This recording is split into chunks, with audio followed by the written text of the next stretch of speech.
Burke, Dina Guzder, Nermeen Sheikh, Carla Wills, Tammy Warnoff, Libby Rainey, Sam Alcoff, John Hamilton, Robbie Karen, Hani Masood, Trina Nadura, Tay Maria Studio, Adriana Contreras, and Maria Terracena. Special thanks to Julie Crosby. I'm Amy Goodman. Thanks for joining us. Here to ask. It's time. We're here to shatter that glass. We made a resolution to amend the Constitution and ratify the E.R.A. Oh, yeah. We can do it. We can do it. We can do it. We can do it. We can do it. Yes, we can. Yes, we can. Yeah. We can do it. We can do it. We can do it. We can do it. The future is in our head. In our head. Good evening. Thank you so much for joining us. This is WRWK 93.9 FM, the WRWK in Midlothian. We are taking care of Chesterfield County, Henrico County, Goochland, Hanover, and the city of Richmond. We're using community radio to build a bridge from city to county, from left to right, and from neighbor to neighbor. Thank you so much for tuning in tonight. My name is Stephanie, and this is In the Frequency of Hope.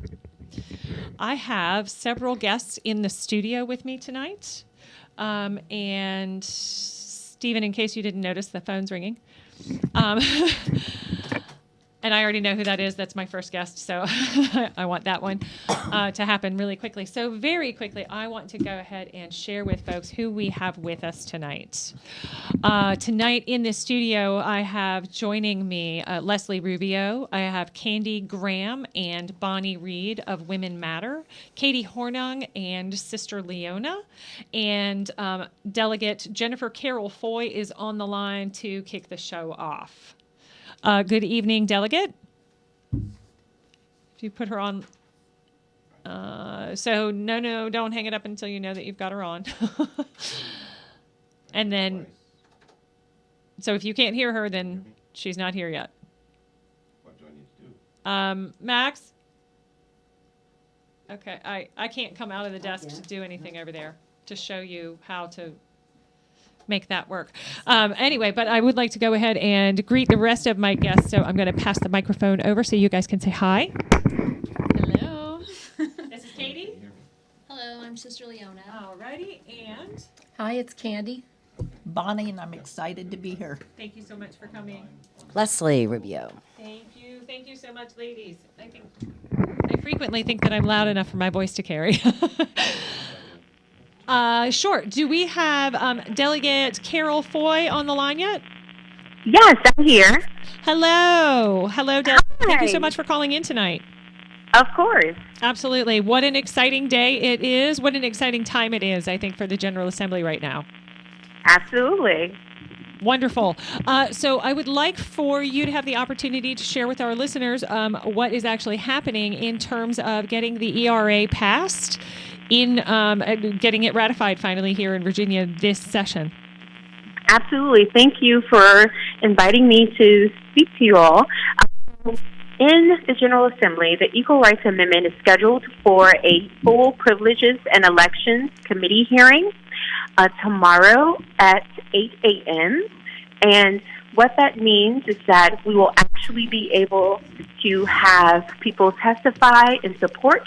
There will be some who show up in opposition as anticipated, but we'll be able to have a full hearing on the Equal Rights Amendment in the committee, where I anticipate it will pass because we have the votes to get it out and onto the floor for a full vote. So it's going to be a historic day tomorrow because this has never in the history of Virginia happened. This is so exciting. Is everybody else as excited as I am? Yeah. So honestly, you guys, like last week when we started off with the Women's Legislative Summit, like as soon as I got there, I got into the parking lot, I started crying. Anybody else? No? A little bit later? Okay. No, because I saw lots of people tearing up. Anyway. Yep. There's so much good stuff going on. So Delegate Carroll-Foy, talk to us a little bit about your experience, why this is so meaningful to you, what speaks to you about the E.R.A., and why have you decided to champion this issue? Absolutely. So I decided to champion the Equal Rights Amendment because of the wonderful women who came together to say, hey, Jen, let's make this the number one issue for Virginia. And those women are Eileen Davis and Kati Hornung and so many other women and organizations who fall under the umbrella of VaRatifyERA. And that's exactly what we did. One of the reasons that it was so personal to me is because I went to Petersburg High School in Virginia, and I was one of the only women in that class. And I remember watching the Virginia Military Institute decision on TV. And I didn't know at the time that VMI, one of the top military colleges in this country, had paid millions of dollars and appealed all the way to the Supreme Court to keep women out of its doors. And men use certain stereotypes, such as women are weak, we are not equal, and we are undeserving to attend a military college the same as men. And so I remember Justice Ginsburg saying in her opinion that, and I'm paraphrasing, women can do all things if given the opportunity, and separate is not equal, and women should not be relegated to second-class citizenship and forced to attend a different military college just because we are female. And so I agreed with that, and I decided to go to Virginia Military Institute and became one of the first women to ever graduate from the all-male college. And I decided to carry the Equal Rights Amendment because I know what sex discrimination feels like. I've seen it, and I've seen it up close. I know what it means to have to hide your pregnancy during your entire campaign because pregnancy discrimination, which is a form of sex discrimination, is real. And people question your ability to run for office or to be able to do a number of things. And so those are the reasons in conjunction that led to my advocacy and me wanting to help lead the charge on this, along with the thousands of other women who have been fighting for this for generations. Because I know I stand on the shoulders of so many women who've been fighting for this for decades. So I'm super excited. We're on the cusp of making history. Parity is upon us, and we are going to get this done in Virginia, hopefully this week. So, did I hear you say that you think that we'll actually complete the legislation this week? Am I on? I'm sorry, say that one more time. Am I understanding that you think that we'll go ahead and the legislation will be voted on this week? Yes. So we know that it's going to be heard in full Privileges and Elections Committee on tomorrow at 8 a.m. in the General Assembly, and we believe that it can be sent to the floor for a full floor vote as early as Wednesday, and potentially the House hears the Senate resolution and the Senate hears the House resolution as early as Thursday. Now, the Wednesday and Thursday dates have not been set in stone yet. The only thing we know definite is that it will be heard on tomorrow in a full Privileges and Elections hearing. Wow. Wow. This week instead of next week. That's awesome. Yeah. Yeah. Yay. Yay. Who else has questions for Delegate Carroll-Foy? That was my big one. That was your big one? Anybody else? Sorry about that. Hey, Jen, it's Katie. I'm really curious what you're going to lead off with tomorrow in the House P&E with your testimony.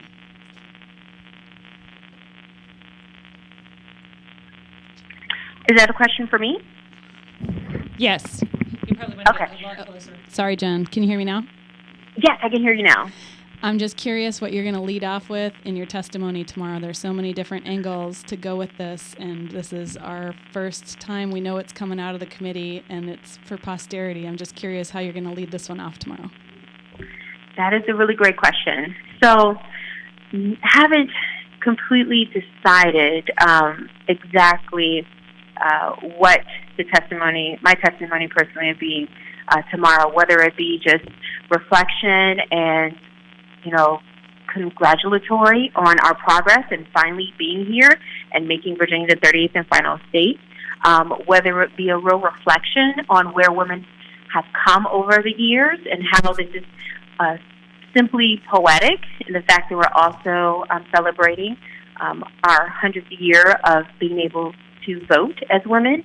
Not quite sure. So there's a couple different directions where I can go with the testimony tomorrow, but I'm really excited to even be in the position where this is a consideration.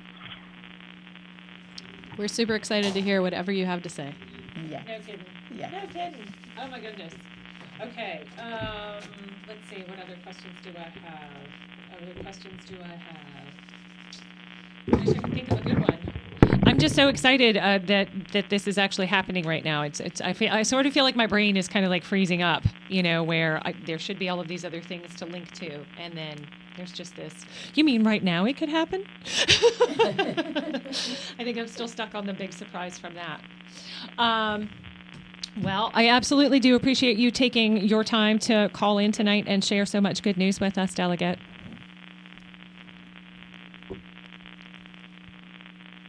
No worries. I thank you for having me, and thank everyone for all of your effort and all the work that everyone's put in over the years to actually make this a reality. So I'll see you all on the other side.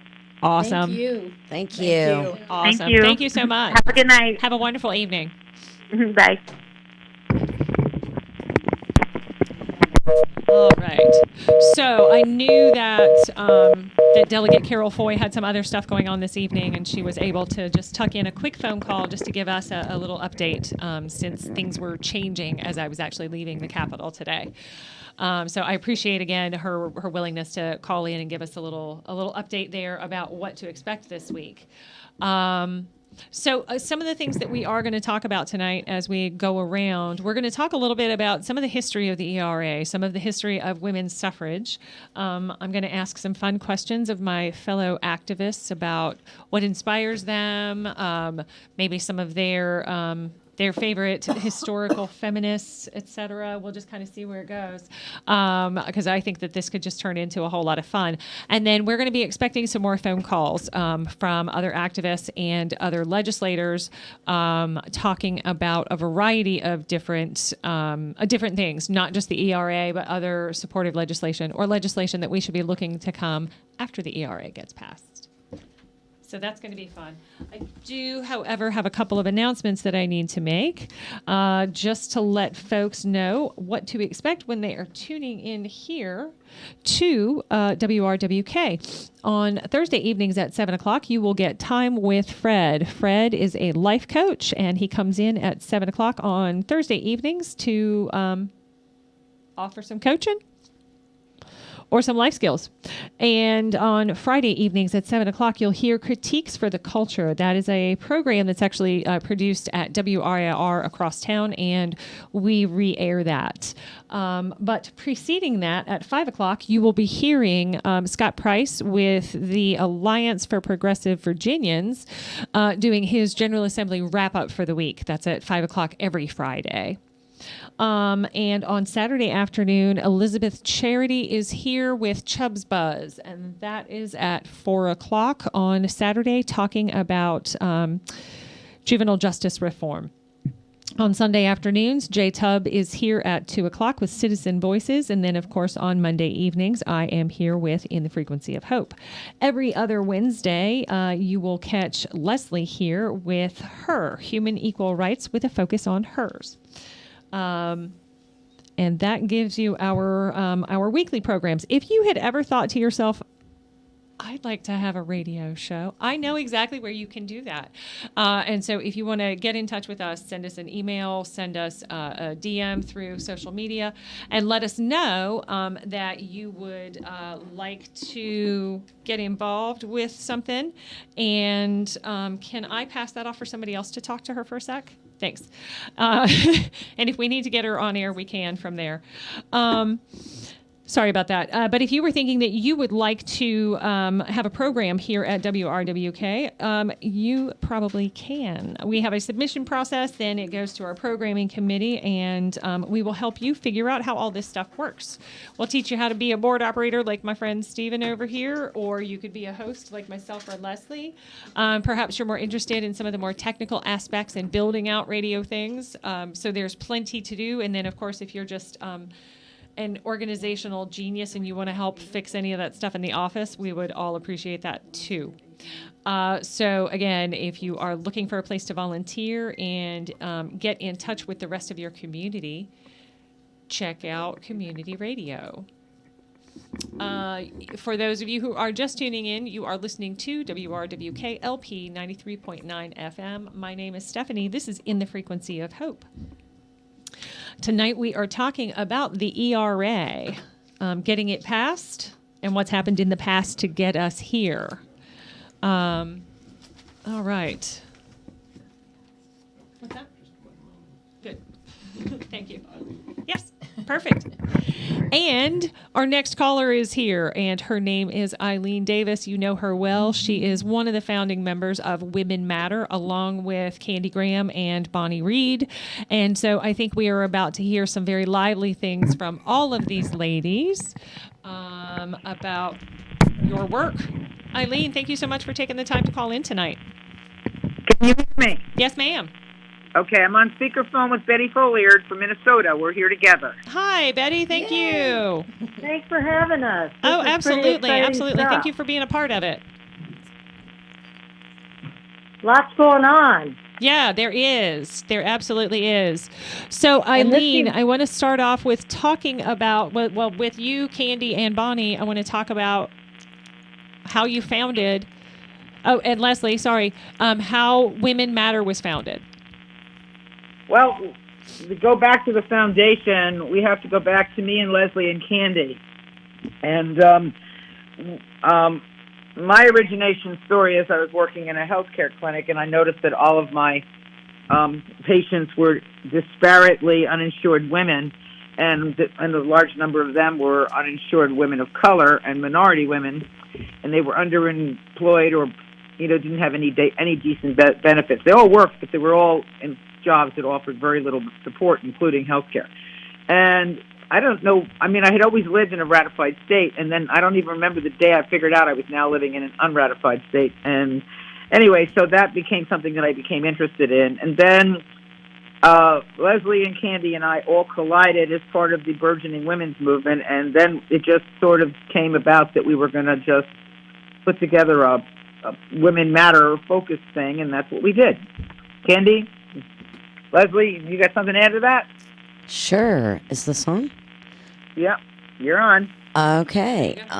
So I think originally what happened was we were very upset about the transvaginal ultrasound bill, and we had been to the big rally in 2012 with that, and that's how a lot of us met each other, and we were so upset about that, and I guess probably maybe not even a year later, I sent emails to Candy, Sally, you, Bonnie, Brenda, Kathy Carl, Marie Stella, Cherish, Muppin, all different women who were also upset, and we all met at my tiny little house with no chairs. Everybody brought a chair. You literally told everybody Robin bring Bentley. a chair. Robin Bentley. Uh-huh. And then we said, what are we going to do? We need to have another rally. And so we each took a part. I think Sally got the permit at the Capitol. I think Eileen got different speakers. I got a speaker. I asked the governor-elect to come, which he actually did. Which was a real stop dogfight, by. because that took a lot of convincing. It worked, and he came. We had Jennifer McClellan, Catherine Waddell. You would Andrea have to. Miller. Who was it? Andrea Miller helped. She was Andrea Miller. She was our MC, actually. That was it, and the name came from us all sitting around in the room like, what are we going to call it? And somebody yelled out, Women Matter. And somebody else yelled out, use your power. And we said, that's it. Women Matter, use your power. Yeah, that's how it went. Like divine inspiration. Yes. Awesome. That's a really fun origination story for the organization. Talk a little bit about some of the work that you've done, particularly because the transvaginal ultrasound bill that was championed by Jill Vogel at one point, and then this is also at the time that I believe Ken Cuccinelli was still the Attorney General here in Virginia. Yeah. Is that correct? And then that was around the same time that you guys started fighting trap laws. Because I didn't live in Virginia at the time, but I was living somewhere else and watching the news in sheer horror. Yeah, absolutely. Okay. Well, this was an opportunity for us to revive the E.R.A, the Equal Rights Amendment. Diana Agoscu with Virginia Now, National Organization of Women, had been pretty much single-handedly, or with whoever else from the Virginia Now organization she could get to go with her. They were going, primarily to the Democrats to try to get their support for the E.R.A. And we knew, or I should say, Eileen and I knew that we were going to need bipartisan support if we were going to get anywhere in the General Assembly. And there weren't any other organizations that were dedicated just to the ratification of the Equal Rights Amendment. So we decided that would be our single focus. And we are not a 501c3 or 501c4. We're just very loosely organized. But it was all of our friends who we supported their causes, they supported our causes, and we kind of let each other know, social media, this meeting is taking place, we all need to be there. And I just like to give a shout out to some of the names that you don't hear associated with this. Lee Williams, Lillian Turner, Ruthie Roberts, who else has come? Yes, they would show up at a moment's notice to support us on this. And so then Eileen and I tried pretty much every day that session was happening to get to especially the Republican legislators on the committees where the bill had been assigned, the resolution had been assigned, and try to get them to sign on as co-patrons, or at least to indicate some kind of support. And we were convinced that they just weren't aware that this had not finished ratification. Everybody claimed that they supported women's rights. Of course they supported women's rights. And so when we started telling them, this is the perfect way for us to help elevate women off of the public assistance roles, if they have better opportunities, economic opportunities, if they have what they need in the Constitution to guarantee that the legislation is going to provide them the living wage and the equal pay that they need. Job security, decent health insurance. They're going to love this. They're all going to be in favor of this. And equal protection under the law. Absolutely. That's where it starts. Can't do one without the other. But one of the things that was so distressing to me is when we tried to go and talk to people about these legitimate issues, I felt very disrespected when they talked about the transvaginal probe and those.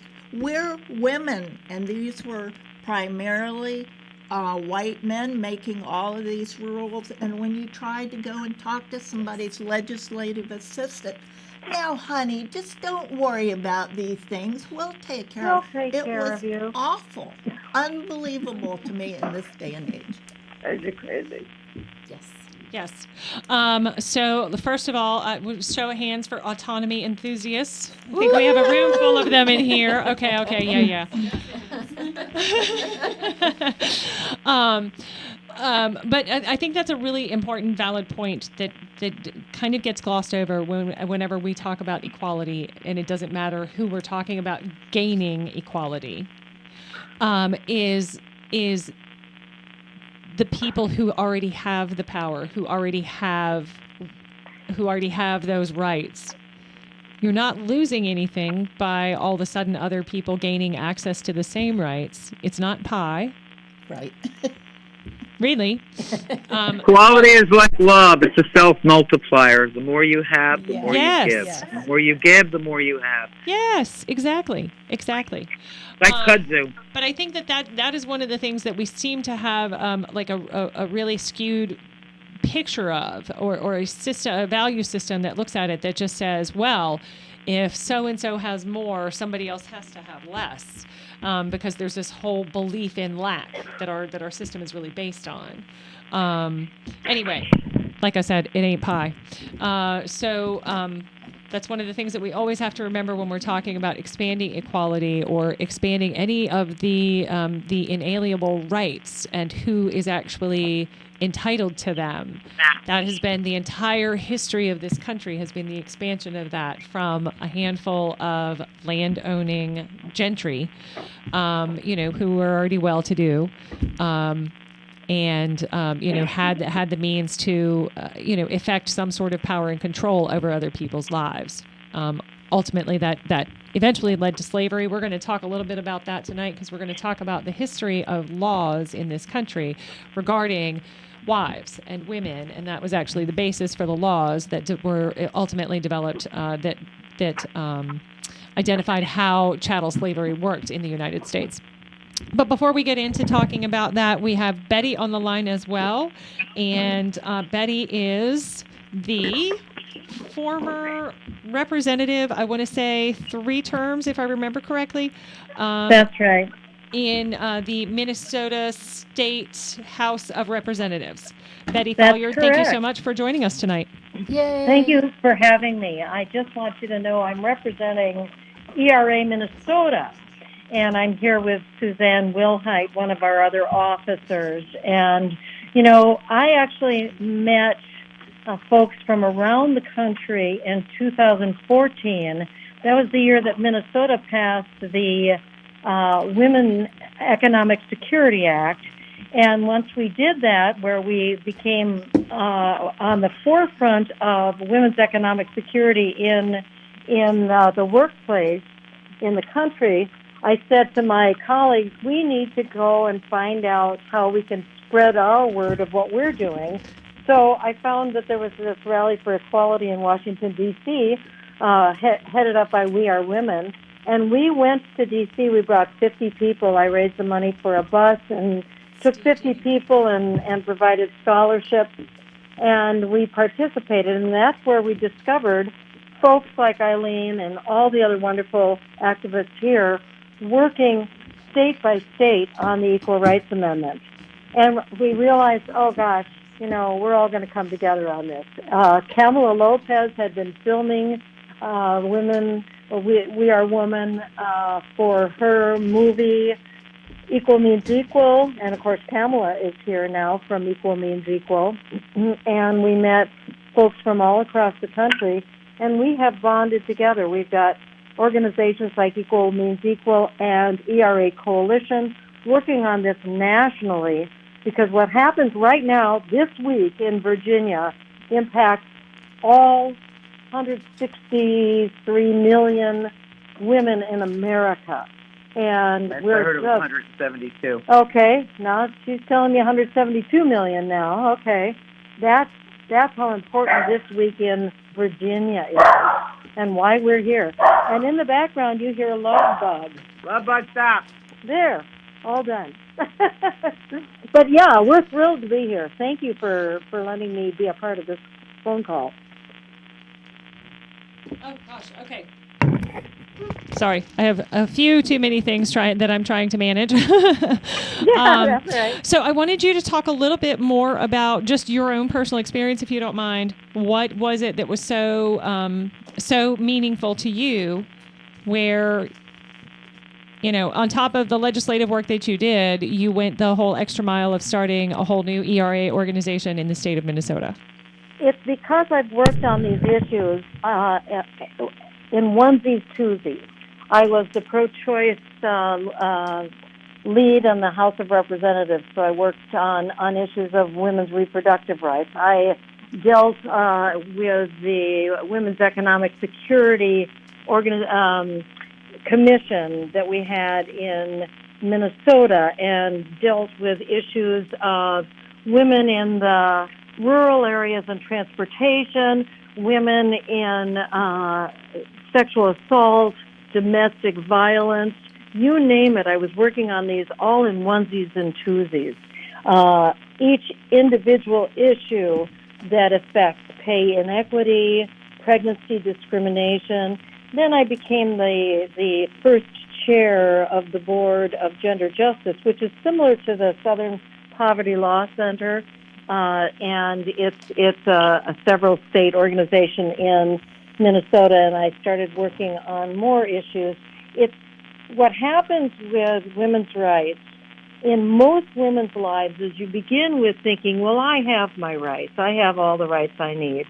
And you start getting discriminated against one by one by one, and they start adding up. And for me, working on the issues, I realized, oh no, we've got to stop working on the Band-Aids. We have to stop working on trying to fix things after they've happened. We've got to get into prevention. And prevention is including women in the U.S. Constitution in order that we have constitutional equality, we have justice, and the legal system working for us too, so that these issues, which are currently the norm of sexual assault, sexual violence, domestic violence, all pay inequity, pregnancy discrimination, all those things can finally get eradicated. Excellent. And thank you very much for highlighting the rest of those points, because I think that was one of the things I was speaking with Eileen earlier today when we were down at Capitol Square was, okay, now we get the E.R.A. passed, and then what comes? Eileen? Well, yeah. Well, one of the things that we've done last week, of which Candy and Bonnie and Leslie have been a part of, is we have all along been fighting the whole idea that, oh, well, that's just a symbolic thing. No, providing constitutional foundation to intermediate laws, both at the congressional and at the state level, is an important thing because the laws need the constitutional framework to be more enforceable. I mean, imagine having the Civil Rights Act of 1963 without the 14th Amendment. You know, I mean, this is just, you have to have the constitutional foundation to any intermediate laws if they're going to have any constitutional foundation, any girding. So one of the things that we have, now that we know that we're on the path to ratification, we wanted to highlight all of the bills, or some of the bills, and that's when we had the legislative summit this past week. We wanted to highlight some of the bills that a ratified equal rights amendment would actually provide more legal teeth to. And, a few of them have been the Family Medical Leave Act that the Family Friendly Economy Virginia is putting out. We've got, the women in prison and the rights that they have. There's all kinds of things. And the one bill that we were talking about today was the paid family medical leave. The whole idea that, in working with the disparity of health care in minority women, black women this country has the highest mortality rate postpartum for black women. We have just gone literally to the bottom. And what is happening is that we have a system in this country where, a man can, pop a muscle at the gym and get a note from his doctor that says that he doesn't have to lift anything heavy for 90 days until his doctor, or 6 weeks until his doctor tells him that he can return to normal activity. And that's absolutely sacrosanct that everybody's just going to put him on the desk and let him answer the phone. But if a woman has a baby, if she doesn't go back to work 2 weeks after, a lot of these women in these low-wage, unsecure jobs, if they don't go back to work, I mean, there are women going back to work 2 weeks after they've delivered. They're not even, and I'm a medical person, so I know this, they're not even, they're told by their health care provider, their midwife, their gynecologist, their obstetrician, whomever is giving them care, that their post-birth instructions are to take it easy. They're even admonished not to have, sexual intercourse for 6 weeks until they come back and get a clearance from their doctor. But these same women have to go back to work 2 weeks after delivery because they feel that they have to, because if they don't, they lose their job. And this is the point where somebody says, oh, well, that's their choice. Well, sometimes your choice is no choice. when going back to work, it means you've got to take care of this baby you now have, and you're not ready. And then we wonder why women are dropping like flies. Where else? Why does there's a legislature that's filled with people that want to tell us how much they care about women and families, not want to do something about the fact that women are going back to work before they're ready, being forced to go back to work because they can't get any reasonable child care, family medical leave, or any of that. So these are the kinds of things that we can address, these kinds of things, sexual assault laws, rape kit testing. All of these things are enhanced by a ratified equal rights amendment because women will have redress all the way up to the court system. And Betty wants to add something. Yeah, I just want to say, and let's look at this from the macro level. I mentioned that I was on the Commission on the Economic Security of Women in Minnesota for the state for 6 years, and I chaired that for a time. Then I went to the UN last year, and I was a part of the International Commission on the Economic Security, on the Economic Security of Women. I'm not saying it right now. But I got to work on these issues internationally, and I've done a great deal of travel abroad, looking at the status of women in other regions of the world, and how can we be a beacon of light in the world if we don't even give our own women equal rights in this country. And let me say that over 140 countries in the world have some kind of sex equality clause in their constitutions, and the United States does not. Mm-hmm. So let's look at this not just from the micro level about the woman who is being discriminated against in her job in Richmond or wherever. Let's look at this also from the macro level, that we have to do better. We have to, as Americans, do better for the world. And if we want to go back to the whole idea that all politics is local, the best way to lift up Virginia families is by empowering women. And that's the focus of the family-friendly economy Virginia and all the other groups that are really looking to us to give them a foundation so that they can start expanding on some of this family-friendly legislation that has just floundered for so long. You do better for women, you will do better for the economy, you will lift this economy up in this country. And lives are better for children and families, and all the same people who are, who say they care about families, but, they're missing the fact that this is really low-lying group. Right. Well, that is definitely what we see every time that we go into another country to help. That's definitively what we find is, if we empower the women in this community, they'll take care of it. Absolutely. Yeah. Well, what does the Bible say? Take the shard out of your own eye before you take the, people in glass houses, whatever metaphor you want to use. Right. We'll look at ourselves. And how can we, we don't want to be the drunk uncle at Thanksgiving that, sits there and pontificates to do as I say, not as I do. Nobody wants that. Right, right. So, ladies, if you'll hang on for just a second, we have a caller that has called in and might have a question, I think. Sure. We have Elizabeth on the line. Elizabeth, are you still there? Do we have Elizabeth?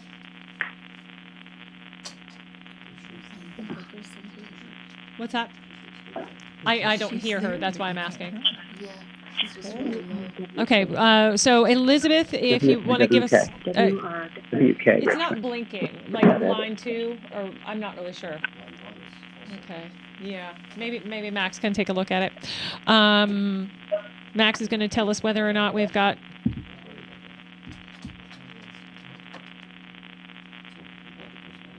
Yes, you can have them both on at the same time.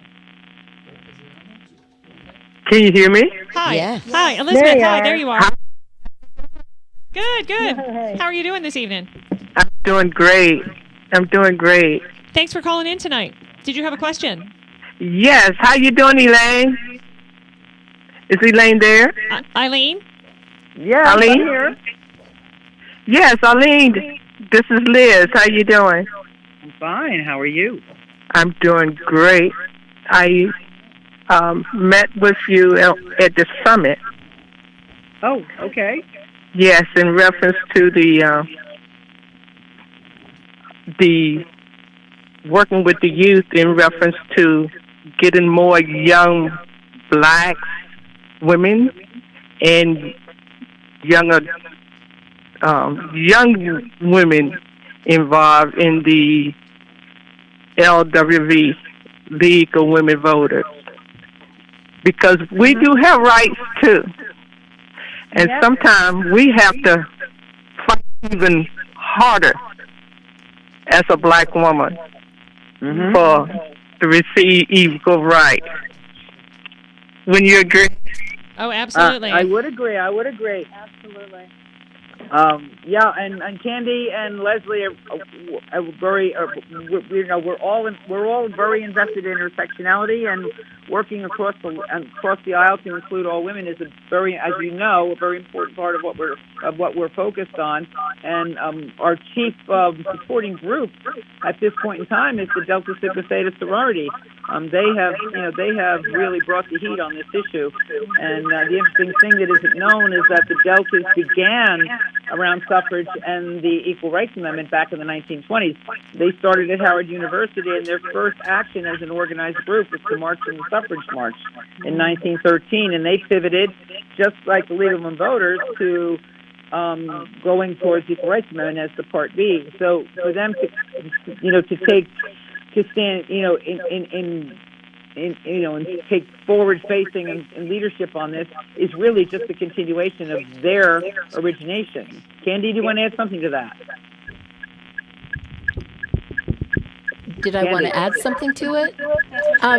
Yeah, Liz, it's nice to hear from you, and I'm so glad that you were at the summit the other day, and we're hoping to continue to get more and more people involved and keep the diversity going, both from a racial standpoint and also from an age standpoint. We need more young people involved. We've been getting a lot of support, and they need to know that we're... Oh, okay. Sorry, We're technical getting issue. feedback. Is it just us, or is it everyone?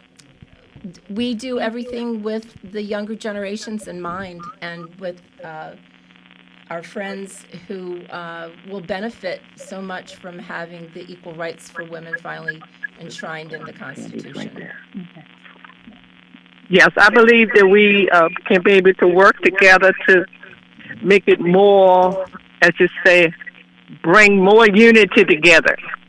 Yes, ma'am. In other words, instead of looking at it as black and a white issue, we should be looking at it as a human race that can be able to work together to bring about social positive changes. Absolutely. Here, here. That's why our hashtag is all means all, y'all. Because as Martin Luther King said, if all are not equal, then none are equal. That's true. We roll with that. That's true. I want you to know that I was one of the black individuals who was on the Commission of Changing the Welfare to Work program. Oh, well, thank you for your work. Yes, I did that in 1995 with the former Governor George Allen. Oh. So as you can see, I'm bipartisan. Well, Right. I hope we can all I'm bipartisan. bipartisan. You know, we're all Americans first, and I would like to get back to us all remembering that. That would be a happy day. And the Yes. E.R.A. is bipartisan. And it has a history of being bipartisan. Yes. So I'm looking forward to working with you. All right, thank you, Elizabeth. It's good to talk to you, and thanks for calling in. All right. You take care now. Thanks, Thank Liz. you. Have a great evening. You too. Bye-bye. Good night. Stephen, will you go ahead and disconnect too? All right. Eileen and Yes, Betty, ma'am. I still have you on. I wanted to ask, is there anything else that you would like to share with our listeners? Any other thoughts that you have? No, we set enough over here. You let everybody. I want to hear from Katie, and I want to hear from Sister Leona, and I want to hear from Bonnie. And I've said enough. I'm going to stay on as a listener if that's okay. Okay, awesome. I appreciate it. Thank you so much for calling in and joining the conversation tonight, and all of the work that you have put in, each of you, to getting us here. All these thank you, years. and we'll see you. And I'll see you at the General Assembly. Yes, ma'am. See you tomorrow. Alrighty. Thanks. Good night. Thanks. Bye now. Good night. And you can go ahead and disconnect line one. Okay, so very quickly, I want to remind folks that we have launched a YouTube channel. If you haven't checked it out yet, please go to YouTube, look for The Work FM, and be sure to hit subscribe. We have to get a certain number of subscribers in order to earn a unique URL, and that will then allow us to accept advertisers. Please help us get there. Search for us by name on YouTube and subscribe. We also offer love commercials. Love commercials are brought to you through a partnership between the Work FM and the Inner Work Center of Richmond. The Inner Work Center, formerly Chrysalis, is a 25-year-old Richmond nonprofit that promotes well-being through programs that inspire curiosity, cultivate mindfulness, and awaken the spirit. The Inner Work Center envisions an individual and collective human experience rich with compassion, authenticity, and meaning. Information at www.innerworkcenter.org. For folks who are just tuning in, this is Stephanie. You are listening to In the Frequency of Hope, and tonight we are talking about E.R.A, getting it passed, what's happened in the past, and how we got it passed. And just to review with folks, some of my guests that are in the studio with me tonight are Leslie Rubio, Kati Hornung, Candy Graham, Bonnie Reid, and Sister Leona. Sister Leona, I want to give you an opportunity to talk a little bit about, tell me what it's called. It's darn it, it was in my head a minute ago. Radical matriarchy. Thank you. I was like, what is it? Talk to me about radical matriarchy.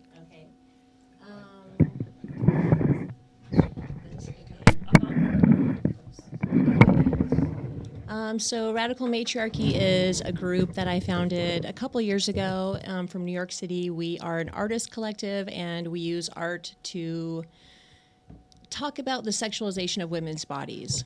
So we do a lot of topless performance and protest in the street. We use the woman's breast as a way to talk about how the sexualization of women's bodies works, because women's breasts have nothing to do with sex. Like medically, scientifically, women's breasts have literally nothing to do with sex.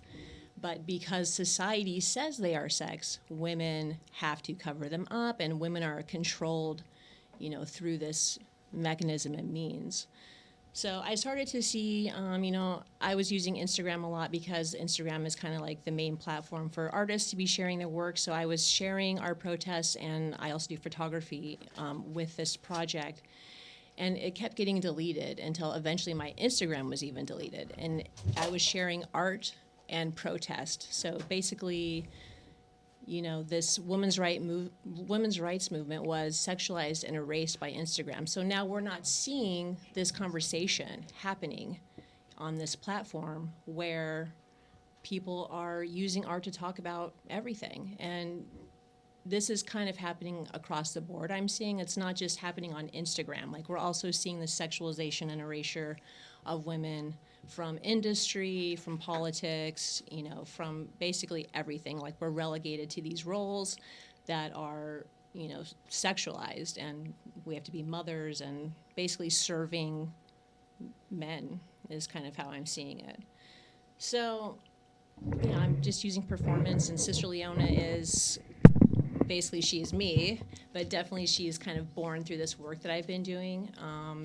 She is a nun, and I have actually taken all the vows of a nun. So I've taken a vow of poverty, a vow of chastity, and a vow of obedience. I've done that in order to kind of understand what it means to devote oneself to a mission. And my mission is to free women from being sexualized, because we should be able to determine whether or not we're sex. So when I was arrested, for example, with Just as Vertus, it was the police that said that I was sex, not me, not anybody else. I was dressed up as a state seal, and they determined that I was sexual, and so thus I was arrested. So that's the kind of stuff I want to stop happening, especially to little girls, because that's definitely happening to little girls. Like at the swimming pool, for example. You know, if you go to a swimming pool, you're going to see little girls wearing bathing suit tops and little boys not wearing bathing suit tops. So you can see how young the sexualization of the female body happens. And then that becomes ingrained in the woman's, not in her body, in her mind. You know, it's legal. It's actually legal in most places for women to be topless, but you don't see them exercising their rights because they're afraid. And that's a key thing that I'm kind of digging into, is that fear. The fear of being fearless, you know, and just going out there and dressing like a goddess. You know, dressing like Bert is. Like, hello, I'm here. Yeah. Yeah. Okay, great. Sorry about that. The rest of the people can't hear me when I do that. Since you brought that up, I do want to real quickly, there was a piece of legislation that I heard about last week that you just made me think of that I wanted to mention to our listeners. And it's going to come up. It's going to come up. It's going to come up. Where is it? This one. Thank you. So HB 652, folks, if you want to go in and take a look at that, you can get into the legislative service, lis.gov, and you can check out some of this stuff for yourself. I'll tell you really quickly what this is. This is brought to us by Suhas Subramanian, and it is the admission to bail and presumption of release on recognizance. This provides that a judicial officer shall release any person taken into custody by an arresting officer for a misdemeanor violation committed in such arresting officer's presence, except for certain violations. And I'm going to let actually Katie talk a little bit more about this one, I think. This is so that we're going to stop sending kids from schools into jails over misdemeanors. Okay, this is a different one. This one actually refers to her arrest last week. Okay. All right, sorry about that. Okay, well then I'm going to pass it over to Sister Leona and let her talk a little bit more about this one and why that's related, because I thought that this was... So when I was arrested, I was held without bond. So when I was first arrested, they gave me a bond of $700, which I could not pay. So because of that, they took away my bond and said I had to spend 30 days in jail. And this is actually something that happens a lot in Virginia. For a nipple. Yeah, for a nipple, for a misdemeanor. I was charged on a misdemeanor, and they were ready to keep me in jail for 30 days. And it wasn't even illegal. Yeah. As we proved this past week when you stood topless for an hour. Yes, that was a good moment in all of our lives. A free goddess. Excellent. And then I have a note on here. But the point about that piece of legislation, and one of the reasons that we put it into our women's equality legislative packet, is that, especially for misdemeanor, people should not be held in jail to the point that they are, losing jobs, possibly losing children. These are misdemeanors. Something like, a nipple in public is what landed Sister Leona in jail. But for other people, it could be petty theft. And there are a lot of crimes of economy, people who are just desperate and need to feed children. So what we put that one onto our list in particular, with the E.R.A. crowd, because it tied so well with what happened with Sister Leona and just how offensive it would be that we should hold somebody for 30 days because of a single nipple, out in the wind. But knowing also that this particular piece of legislation will impact a lot of Virginians, there are pieces in our system that when we really dig into them and even just spend a short minute looking at it, it should offend all of us. And so this is I think a really good piece of legislation that people really should be looking at and tracking and lending their voice. There are plenty of people who will never, hopefully ever, be arrested for a misdemeanor, but we should all be working towards a more just system, and the idea that we should hold anybody for any length of time on a misdemeanor, with the certain exceptions for things like stalking. So there are exceptions in this bill, but it's a really good piece of legislation. Yes, I agree with you, and I just wanted to let folks know so that there is not a great deal of concern about that. Some of the exceptions. The exceptions for violations would be driving or operating a motor vehicle, watercraft, or motorboat while intoxicated that give rise to a rebuttable presumption against bail. And for people who don't speak that language, if you're so drunk that you're kind of a jerk when you get to jail, they're going to make you sit there until you're sober. True story. And then the other bill that I was thinking of that I got confused with that was actually HB 8, and that has been brought by Delegate Bourne. And that refers to disorderly conduct in public places and during school activities. So this is one of the bills that is aimed at definitively about reducing that school to prison pipeline that we have seen really expand over the last 10 years. There are also a variety of bills that I don't have the bill numbers for, but Delegate Mike Mullen actually submitted 6 different pieces of legislation regarding the school to prison pipeline. So that is probably something that's something somebody can check out. And where's that coming from? That's so crazy. It's Bonnie. She's That's a riot. So very quickly, I also want to remind folks that we thrive on our partnerships in the community. One that we want to send our heartfelt thanks out to the Thrifty Quaker. The Thrifty Quaker operates a thrift store at the intersection of Coalfield Road and Midlothian Turnpike in the Midlothian Station Shopping Center.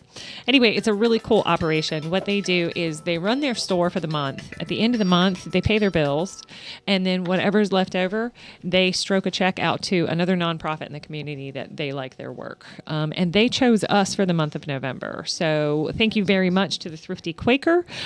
We also thrive on support from listeners like you, and I did at one time have a list of names to thank, and I don't see it in front of me, so I'm going to skip that for now until I can actually find it. I can do a handful that I remember, though. I know that Leslie and Ron and Paige and Petunia. Mark. I want to say Lee and Mark. Marnie. And Marnie. Thank you. See, Leslie remembers some of these, too. Thank you very much for your support of independent media right here at the WRWK. And before we get into, let me see, we've got a little bit of time, I think, before our next caller. Katie, I do want to talk to you a little bit about kind of the founding of Virginia Ratify E.R.A. and all of the massive amounts of work that you've been putting into this, blood, sweat, and tears for the last couple of years. Sure. So VaRatifyERA came about sitting in a lot of people around a table in a library here in Chesterfield. And, Kim Drew Wright with LWCC basically threw out a call to action and said, anybody who wants to work on the E.R.A., let's just talk about how we're going to actually get this done. And a lot of people responded, representing different organizations around town. And honestly, probably like all good grassroots things, I'm not sure anybody has the list. Like, we should actually sit down and think about who was at that table that day. So I don't think you'll ever hear anybody say, I was a founder of, because we don't even have the full list of who was there that day. But we decided that what we needed to do was put we needed to put our ask for Virginia straight into the title. And so that's kind of, part of the discussion was it can't be another new organization. It has to be a campaign to just get it done fast, that can go away when we're done, that everyone can work under together. And that, if we come together, we pull this together, let's put the name of what we want done into the name of it. So we started off with a Facebook page is kind of what happened. It just, VA Ratify E.R.A. was born just out of what's our ask and what do we want to get done and who's going to work on this. And so that's, October of 2017, and we'll be done and out of business in January of 2020. Woohoo! So that's just kind of how it started, and it snowballed. We started a little simply. We just wanted to do, as the women earlier, I think Bonnie in particular was saying, we thought that if we just spoke reasonableness to reasonable humans, that we could just get this done. I don't think we had a correct estimate on the fundamentalism downtown. And so we just thought, well, we just need to hype it up and amp it up and do something new. And so we started off with a billboard. That was kind of like the first big VA Ratify E.R.A. anything, was crowdfunding a billboard. And we put our little fearless girl up on a billboard, which, in and of itself is its own story. She's a equal pay kind of kid, and she was taking that trip up to see the little girl, fearless girl, facing down the bull up in New York City. And anyway, it was fun. We thought it would be just kind of a eye-catching, equal pay for equal work sort of, conversation piece. So we started with that. We did actually crowdfund it pretty quickly, and so that was kind of our first. That billboard was up to greet the legislators as they returned for session in 2018. So kind of between October and that first week of January, that was our big thing that we got done. We got some great talking points. Shout out to Trish Wallace for digging into everything. I feel like I have kind of earned a little mini degree at the Trish Wallace School of Legal Opinions. But she really dug into a lot of things. We kind of kicked them around. We came up with what do we need to put out. And again, we just kept trying to be reasonable and nonpartisan and make it about the facts. And, the facts on all of this should stand us in good stead, and we should be able to be done pretty quickly if people were just, I think, doing the right thing and going along with what the majority wants to see done. Statistics say 80% of Virginia pretty consistently supports this ratification. So again, we just kept thinking like, oh, we'll just talk to them and everything's going to be fine. In 2018, they wouldn't even let it out of committee in the Senate or the House, and the Senate had passed it a bunch of times before. So I think 5 times prior to 2018, they had passed it in the Senate, but that particular year, a lot of advocates advocated in a meeting that was perhaps a little uncomfortable for some Republicans who aren't used to being sung at, I guess, from a bunch of middle-aged ladies.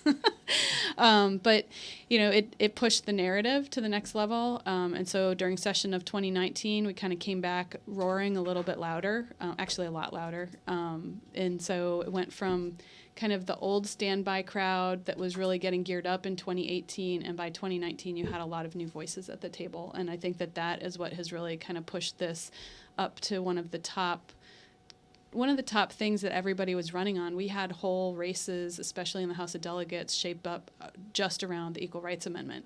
Mm-hmm. And I really think without the advocacy in this state and for how loud a big crowd got about this issue, that never would have happened. So it really was people saying what people want to have done, and isn't this just a beautiful bit of democracy? So. There you go. Yeah. Awesome. Can I snatch this one? I'll just take this one for now so that I can keep you on, Kati. So talk to us a little bit about process. The first thing that I actually want to do, because it's 8 o'clock and... Oh, okay. Okay, I'm going to need somebody to help me with that. Flip this over so that I can pass this off to somebody else to send her that message.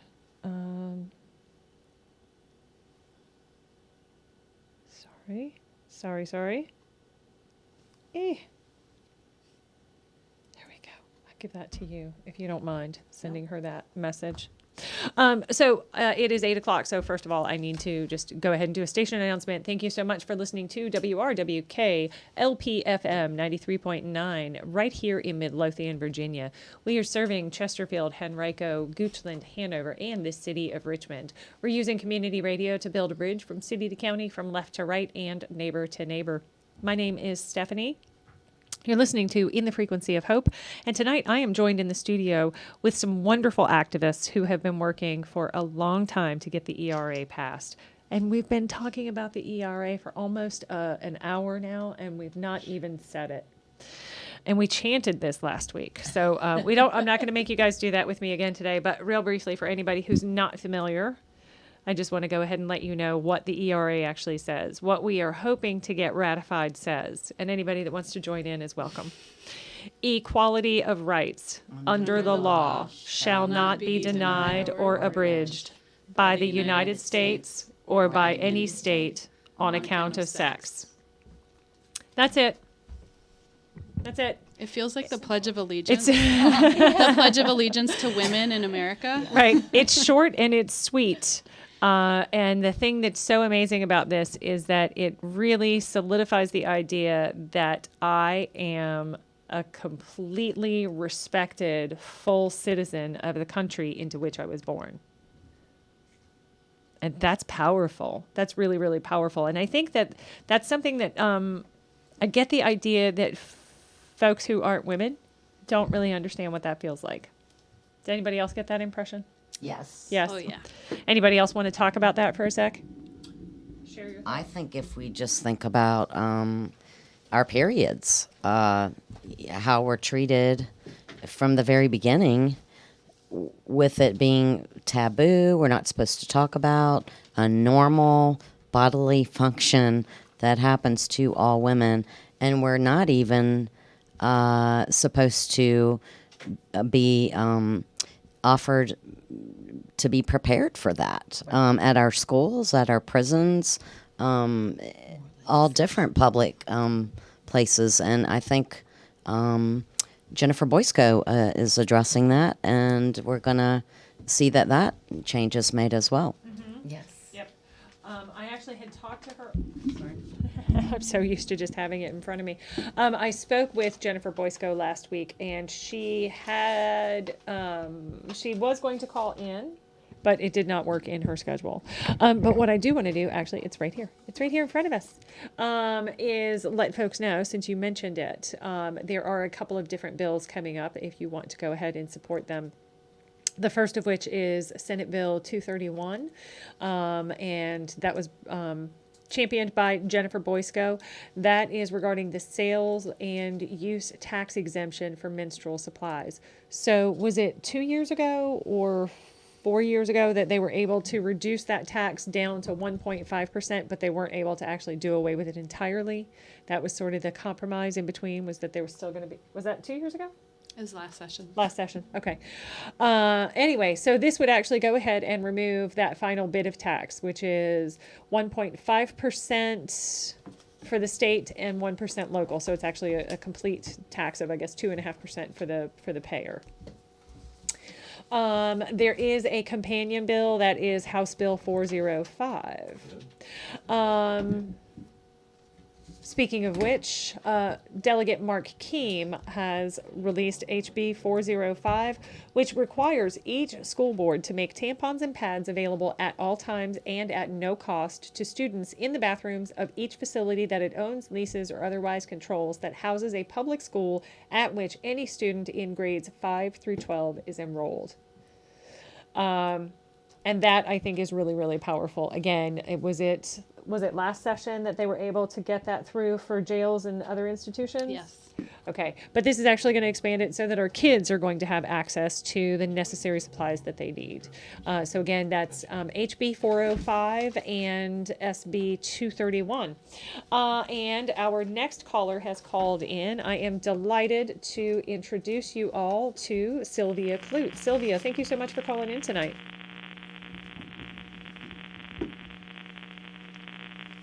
Hi, Sylvia, can you hear me?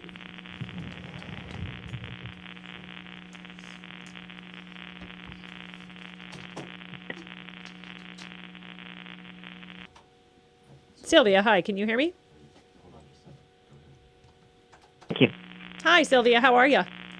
Oh, I'm good. Wonderful. Thank you. Wonderful. Thank you so much for calling in tonight. I'm having a little difficulty hearing you. See if I can get it better. Yeah, I'm not hearing you. Okay, well, I wasn't talking right then. Oh, okay. How about now? Yes, I can hear you now. Okay, good. Wonderful. Wonderful. Thank you so much for calling in tonight. We have a lot of exciting things going on, particularly in the General Assembly right now. As you know, I believe the E.R.A. is about to get passed, perhaps this week, perhaps next. Wow, that's amazing. I was there when it didn't pass by one vote. Uh-huh. And that was that 1982? Was that 1982 or 1983 with that Dick I don't Zaslow remember was talking exactly about the other when, day? but thereabouts, yeah, a long time ago. Uh-huh. And that would have been right within the second cutoff time, right? Is that right? The time that it failed, it would have been right inside. Yeah. Yes. Okay. Yes. Alrighty. Because that is something that we haven't actually discussed tonight. And now that I've got a lawyer on the phone, I'm going to ask you questions about it. The Justice Department obviously released a statement last week saying that even if a 38th state ratified it, that it is quote unquote too late. Yeah, so I'm not surprised about that. But Congress could, pass a bill saying that that it is okay. It will probably take that for that to happen. You think it would require another act of Congress? Yes, so the Democrats have to take back the Senate as well as the House and the presidency, and then we'll get it. Challenge accepted. Fixed up. I'm game. Anybody else? Yeah. Okay, good. There we go. It's settled. Sylvia, one of the reasons that I wanted you to call in tonight specifically is because, I'm obviously a big fan. But I wanted you to share your experience because you have done so much working for women and families in the state of Virginia throughout your career.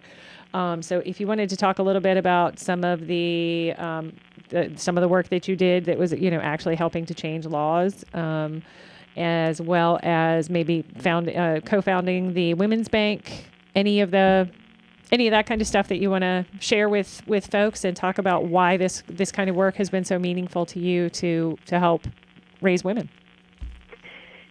So I go back to the time when women's opportunities were far more limited. I entered law school in 1970, and there were still quotas at that time for women and minorities. So I got into law school by, getting past the hurdles that were designed to keep women and minorities out. So it was when I was in law school that those quotas were made illegal if the law schools were to receive any federal funds. So that happened while I was in law school. But then when I began to practice law in Richmond, there were very few women practicing law because you basically had to be related to someone in the law firm to get a job. So when my husband and I moved to Richmond and I started looking for a job in law firms, they said, well, why would we hire a woman? Our clients wouldn't want to be represented by a woman, so that wouldn't work. So as a result, in order to practice law in Richmond, I just hung out my shingle and became a solo practitioner. That turned out to be a good circumstance because I didn't have a senior partner to tell me what I couldn't do. So at that time, women's banks, a couple of women's banks had been formed in other parts of the country. So I decided, well, we could do a women's bank in Richmond, Virginia. And I gathered a few women in my law office. We talked about it. And Ann Duffer said, well, let's just do it, and we'll see who else comes along. So Ann and I decided to do that. Ann had a personnel business, and so she was the who person, who was going to be involved in this. And as an attorney, I was the how person. So I went to the Bureau of Banking, and I asked him how you start a bank. And the gentleman at the time who was the director, he was very nice, very supportive. And he gave me the directions. I wrote them down on a piece of paper, and basically that's what I followed. And before I left, I asked him if he thought I could do this, and he said, well, you're a whole lot smarter than a lot of people who have. So we started the bank. It actually turned out to be one of the most successful in the country. We were the first to have a branch bank, and we had the bank until the banking regulations changed. So when we started the Women's Bank, it was called the Women's Bank. When we started it, the banking regulations favored the small local bank. But because of that, American banks were not able to compete with the Japanese banks, the Swiss banks, and other banks that were able to go international and to locate in the United States. So they just changed the banking regulations totally favored the big banks, and it was at that time that we sold the Women's Bank, which was a good time for us to have done that. So anyway, at the same time, after I started my practice, I started working on changing laws in Virginia relating to women and children because they were much like English common law. Women had really limited property rights. So when a man got a divorce, he could structure the property so that the wife got no property in the divorce. And if the husband could prove she was guilty of fault grounds for divorce, she wouldn't get any alimony. So it was possible at that time for a husband to divorce his wife and leave her basically destitute. I remember one divorce case I tried, and the husband's evidence against the wife that she was an unfit wife and she had constructively deserted the marriage was that she went around with curlers in her hair during the day. So anyway, we changed the divorce statutes. We went to equitable distribution of the property, and we changed the inheritance statutes so that if a man died without a will, when I began practicing law, the property would go to the children, even if there was one child who was an infant.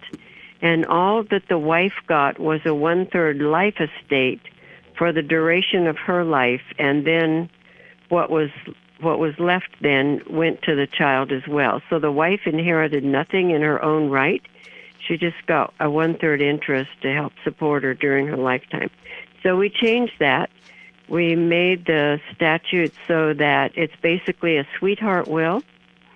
If it's the first marriage, then and the husband or wife, either way, don't have a will, then the property goes to the wife, and with the assumption that if they have children from this marriage, the wife will then take care of the children. If there are children from a former marriage, there is a certain amount allocated to those children because the presumption is not that the second wife would take care of the children from the first marriage. Anyway, we changed those things, and then we changed the statutes relating to childhood sexual abuse, because when I began practicing law, basically childhood sexual abuse was pretty much a safe crime to commit. There was a criminal statute against it that had the death penalty as one possible outcome. However, the psychology theory at the time was that when girls they accused a man in their life of child sexual abuse, it was a fantasy. So basically there was no criminal remedy and there was no civil remedy, because at that time, if it was a family member, the state could not reach into the family and insert itself. So we got that all changed. And marital rape. Marital rape was not, didn't exist in Virginia when I started practicing law, but we fixed that. Thank you. We just sort of got busy and changed a lot of things. And thank you very much for all of your service and work. If you want to hang on the line, that would be great. I do have another call coming in right now, and it's actually Senator Jennifer McClellan. Oh, fantastic. So I want to greet her and give her a chance to come in and make her comments, because I know that she's got a pretty limited amount of time to speak with us tonight. But she's going to actually be talking about the process going through the state Senate. Senator McClellan, thank you so much for calling in tonight. Thank you for having me. Absolutely. What would you like to share with our listeners about the process that we are going through to get the E.R.A. ratified in Virginia right now? So it was reported out of the Senate committee on Thursday. It will be on the Senate floor for a vote this Wednesday, day after tomorrow, and should easily pass. And then it'll head over to the House for them to vote on, and we'll get their version, and then we'll be done. Yay! Yay! So I don't know if you've been able to tune into anything that we've talked about tonight, because we've talked about how getting the E.R.A. passed is really the basis for a lot of other legislation that's going to be coming, that's really going to be much more supportive for women and families. Anything in that you want to bring directly to our listeners? Any legislation that you're championing this session? Sure. I think, well, it's twofold. I mean, one, like you said, it lays the foundation to both eliminate any remaining discrimination that we have, sort of enshrine anti-discrimination provisions that are in law but could be overturned. But I think I've got a bill, and I think Jennifer Carroll-Foy, who was on earlier, has it in the House, that a Pregnant Worker Fairness Act that would, it's currently illegal to discriminate against someone on the basis of pregnancy, but you really can't sue unless you've been fired. And so this would also require employers to make any special accommodations needed for a pregnant woman based on medical necessity, which a lot of employers already do for other types of medical conditions. So that's one example, but I think mainly it lays the foundation to help address some of the vestiges of discrimination that we've seen over time, and make sure that laws that are in place now that could be overturned by a simple majority don't get overturned. Absolutely. I guess one of the other questions that I have for you, because I know that you and I have talked a little bit deeper, but talk a little bit about what it is that inspired you to really pursue and hang on to specifically working toward women's equality. Well, I think it's twofold. It's a fight for equality for all, and really making the words in our the founding principles of this country true for everybody. I was really struck. I'm now a member of the Privileges and Elections Committee. The day that I presented the resolution in the committee, I thought about first my great-grandfather, who had to take a literacy test and get 3 white people to vouch for him before he could register to vote, and just a long struggle, for African Americans to have rights. And when those rights were granted, men got them first, and just the intersectionality of being a black woman in America who's had to fight discrimination on both fronts, really makes this personal. And it really just makes, last year when we commemorated the 400th anniversary of women and African Americans coming to this country, and you think about sort of the power structure at the time. I mean, on the one hand, the Jamestown colonists knew if we're going to have a permanent colony, we're going to have women, but they only brought them here to be wives and with no rights. And just this 400-year struggle of making, life, liberty, and the pursuit of happiness and, equality for all mean all. And this is just one more step in that long, long process. Hashtag all means all, y'all. Yeah. I couldn't resist. Any other thoughts that you want to go ahead and share? Any questions? Anybody else have questions for Senator McClellan specific to the E.R.A. or any other legislation or equality issues? Anything from the rest of you? Okay. Anything else that you're thinking of that you would like to share with our listeners tonight about maybe what they should be doing between now and when the E.R.A. passes?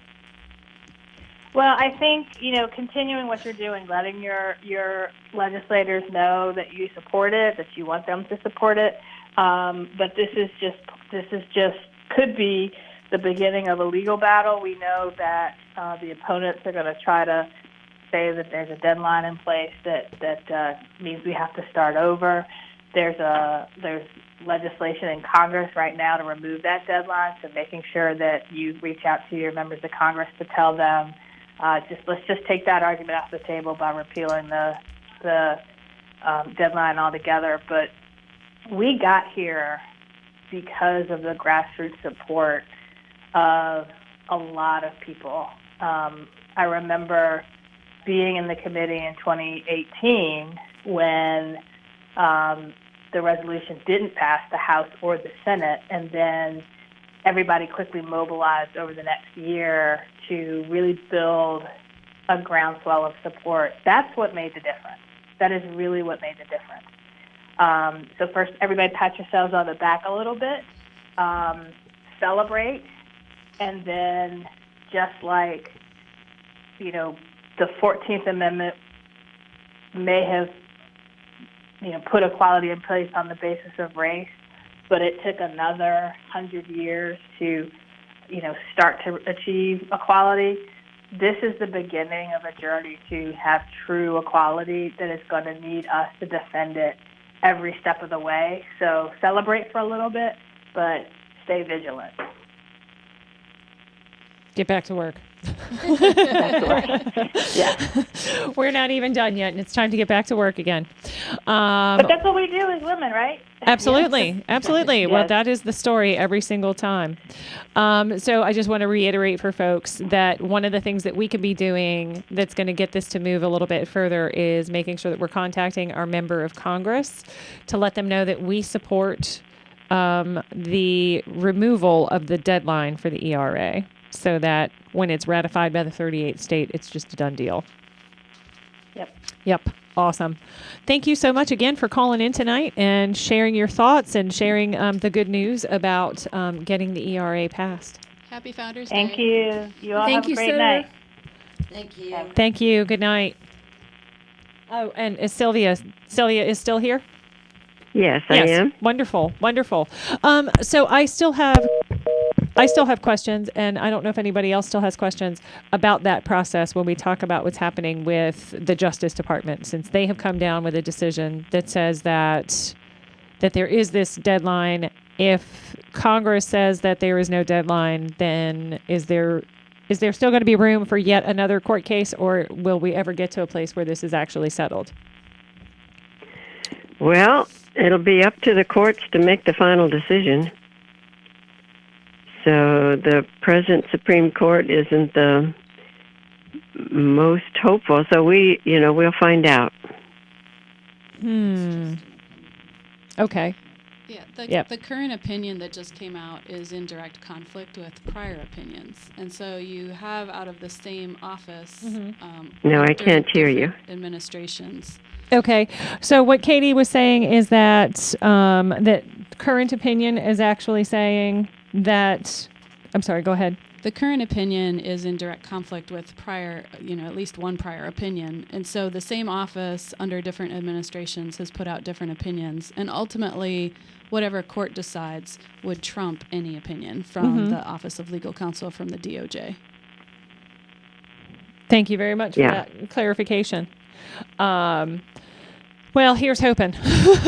Here's hoping. I am excited to see it passed because I think that a huge part of what's going to happen is the sort of energy shift that's going to happen once it's actually ratified is going to propel further action for a lot of folks anyway. Or at least that's what I hope to see. Yeah, it's raising consciousness again. Yep, absolutely. Absolutely. Sylvia, do you have any other thoughts that you would like to share with our listeners about getting the E.R.A. passed or equality issues? Any legislation that's coming through the session this year that you want to support? No, none that I can think of. So I described, we changed a lot of statutes, so that took care of many of the issues, and then it becomes an issue of how the statutes are interpreted and what new issues can arise. So there's still areas, as Jennifer mentioned, with pregnancy and some various issues, but we're a long ways from where we were when I began practicing law. But the Equal Rights Amendment will pretty much clear up the issue. So a big issues back at the time that it was defeated was the unisex bathrooms that it was that opponents said it was going to mandate, and that women would have to serve in the military just like the men do. And so the women are serving in the military, very much as men do now. So they've proved, some women have proved if they have the opportunity, they can keep up with the best of them. And lots of places, on airplanes and what have you. So the bathroom thing was sort of a red herring. It did come true. It was a big issue. It might not be why it came true, but it did come true. Yeah. No, it was a big hullabaloo back at the time, and all kinds of stuff. They opposed child care because it was going to destroy the family, and permitting women to go out and get all those jobs. They weren't going to support that with any child care. So, yeah, things have changed a great deal since then. They have, but I'll be interested to see where things move, because we're still addressing childcare, affordable childcare, to make it so that working families aren't living utterly hand to mouth and, just any sort of catastrophe away from utter financial ruination. And I think a big part of that is going to come through. One of the things that I'm hoping to see that will come through our legislation this year is universal pre-K. I know that was getting a lot of buzz during the election season. Do we have anybody championing that specifically? If Oklahoma can do it, I think Virginia can. Okay, that sounds like a challenge when you say it that way. Does anybody know if there's actually legislation that's been drawn up for that? I do not. I mean, I haven't had time to look through 2,500 pieces yet, so. I would imagine that it has, but I don't know for sure. So hopefully it is. That is something, because I know, like I said, that was definitely a hot button issue during the election season itself. Okay. So Sylvia, anything else that you would like to share with us? No, that's pretty much it. Alrighty. I've given you my download. Alrighty. Sylvia, I just want to thank you for all of your work back in the 80s. I think one of our good friends may have helped you with some of that, Donna Gransky. Oh, definitely. Yes. Yes. Yeah. And you took on those issues when, nobody else was talking about it, and you really furthered the economic rights of women in Virginia. So we thank you so much for that. Thank you. Oh, thank you. So there were a number of us who took on those issues. Kitty Johnson and I traveled around the state. We called it our dog and pony show. And we talked to all the women's organizations that we could get in front of. We drummed up a lot of grassroots support to get all of those laws that I mentioned changed. Inheritance, divorce, a long list of them. Thank you so much for all of your work for all of the ladies and all of the rest of the people, but mostly the ladies today. Yeah. Yes, awesome. Thanks so much for calling in and sharing your time with us. Yeah, well, thank you for the opportunity. So good night. Good night. And we do have our next caller is already lined up and ready. We have the amazing documentarian, Kamala Lopez. Kamala, good evening. Hi, this is Natalie White and Kamala Lopez from Equal Means Equal. Thank you for having us on tonight. Absolutely. Hi, Natalie. How are you doing? Great. Hi, Stephanie. Hello. How are you? We're great. We're super excited about everything that's going on with the E.R.A. Absolutely. Did you guys have fun down at the Capitol today? We did. We actually moved to Suffolk, Virginia for 3 months in order to flip the 76th district and make sure that Chris Jones was not the representative of the 76th district. So we are very excited to be, seeing the Equal Rights Amendment ratified. We've been working on this for many years. We were very excited to partner with VaRatifyERA on this issue. Awesome. Awesome. And I want to let folks out there who are listening, if they are not familiar with you by name, Kamala Lopez is an actress, but she's also a documentarian, and she released a film 2 years ago called Equal Means Equal, which kind of gives us a history of all things leading up to the equality movement, the failure to pass the E.R.A yet, and how we get there. Fantastic little flick. I suggest everybody go check it out. It's a really good. It's a really good history lesson. I think you did a bang up job. Thank you. Thank you. Well, you know what's good about the movie is if you have someone really aggravating that keeps arguing with you about how women already have equal rights and what are you talking about and there's no need for this and the 14th Amendment, and they just yammer on and you cannot tolerate it anymore. Just say, hey, you know what? I'm just going to put you down in front of this movie, and after that, let's have a conversation. I guarantee you there has not been one single person that has walked out of that movie and not been in support of completing the ratification of E.R.A. Right.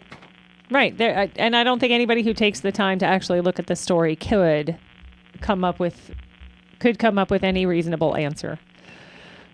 And Phyllis doesn't count because that wasn't reasonable. So, right. There's the small problem that people really don't care about being reasonable a lot of times. They just they have an emotional response to the idea of women being equal. They what they think is women actually will take superior position to them somehow, and they're very nervous about it. Right. Also, the documentary was used as a great educational tool to educate legislators and, the people of Virginia and people all around the U.S. about the need for an equal rights amendment. So it's a really great educational tool. If anyone has questions about the need for an E.R.A. or wants to show, people who have questions about it, the documentary is a very great, entertaining way to, inform people about the education about, why we need the E.R.A. I think you did such a fantastic job. It's an action-packed, hour and 10 minutes, something like that really solidly tells. Yeah, it's 94 minutes, and, it goes through about 12 different subject areas. Initially, in doing the research, we looked into about 26 different subject areas where the Equal Rights Amendment would have impact on women's lives, but it just was so unwieldy. Our first cut was over 7.5 hours long, and we realized, we have to make a scalpel. We're not making an axe, we're making a scalpel to sort of make the case for this law right now. Right. So that's how we boiled it down to the 12 subject areas that are presently in the film. Okay. Alrighty. And if you don't mind refreshing my memory at least, and then sharing with any of our listeners who aren't even familiar with your work, what are those 12 areas that you identified? So, of course, there's pay equity. That's a really, really important area because there will never be equal pay without the E.R.A. That's just a fact. Equal pay was the first one. Then there's pregnancy discrimination. There's child sex trafficking and human sex trafficking. There is science. Obviously, there's a bias in science. This is something people don't really know. But because there's no E.R.A., companies are not required to do research on, let's say you were studying a particular disease. How a disease behaves in the body can be hugely affected by gender. Has to do with hormones, et cetera, et cetera. So there's no obligation for anyone to do research on both genders. And we've seen in the past that when they were doing medication for heart disease, they only tested on male rats and they didn't bother testing on female rats. And then we found that those medications actually were killing women. Same thing with seatbelts. They didn't bother to create female crash test dummies. So now we have a real issue where seatbelts are actually injuring women in accidents and killing them often. So those were some of the areas. There's just so much that, basically, when you have discrimination at the basic foundational level of the Constitution affecting 50% of the population, there really is no area or very, very few areas that are not touched by this institutional governmental inequity. So, there are right now, for instance, there are women living in a gray area where, let's say you're an immigrant woman working in an egg factory. There was a horrible case of serial rape going on in these factories, and many of these women were undocumented, so they had really nowhere to go. The government, the country they were from, couldn't care less. The government here didn't recognize them. The law enforcement, in some cases, was involved in the abuse. And so, that wasn't included in the film, but it's an example of how pervasive this is and how much the E.R.A. really is symbolic to a degree of the respect that we have for women, or the lack thereof. So when people say, oh, there's no reason to pass the E.R.A., it's just a symbolic gesture. Symbols are incredibly important. I personally wear a ring on my left hand as a symbol of my marriage. I don't carry my husband around in my pocket all day. So symbols are important, and the Equal Rights Amendment would be a symbol that this government respects women now, when in fact initially it saw them as property. Absolutely. Absolutely. And I did allude to it earlier in the show that the basic laws that were created around the relationship between colonists and their wives was actually the basis for the laws that eventually were used to rationalize slavery throughout the United States. Did you want to talk a little bit about that? It's not quite E.R.A. related, but we're sort of there. Exactly. It's very interesting that chattel was the legal model for the slave. And so, in a sense, our oppression preceded that of the slaves in terms of conceptually the understanding that a woman was the property of her father until such time as she married and then became the property of her husband. Actually, Lucy Burns and some of the suffragettes at the time refused to marry, not because they, weren't in love or didn't believe they wanted to be with the particular person they were with, but they did not want to relinquish their autonomy because a single woman retained her property and anything that she may have inherited, whereas a married woman lost everything. Her entire self became subsumed legally and culturally by the male. So, the Equal Rights Amendment is kind of fighting back conceptually at the idea that we are second-class citizens, that we are following sort of the European Christian model of the family where the father is the head of the household, the top of the pyramid and the triangle, and the woman, answers to him and has an important role, but nonetheless a subservient role. And that's built in to our country. And so the Equal Rights Amendment would make a strong statement that we no longer, there are many laws that have been changed, spheres of influence laws that demanded that women remain in the home. They were not allowed to work, et cetera, et cetera. Those things have changed. But the sort of umbrella under which they all existed remains in place. And that's really the problem. Yes.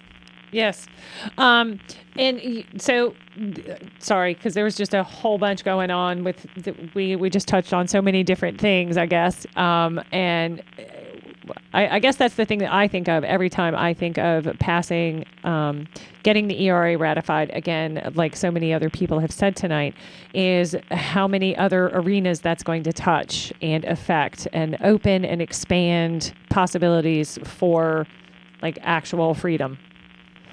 And obviously changing just sort of that relationship that women have with the government of the United States, which I think is lovely. A Not lovely just thing with to be the- looking for.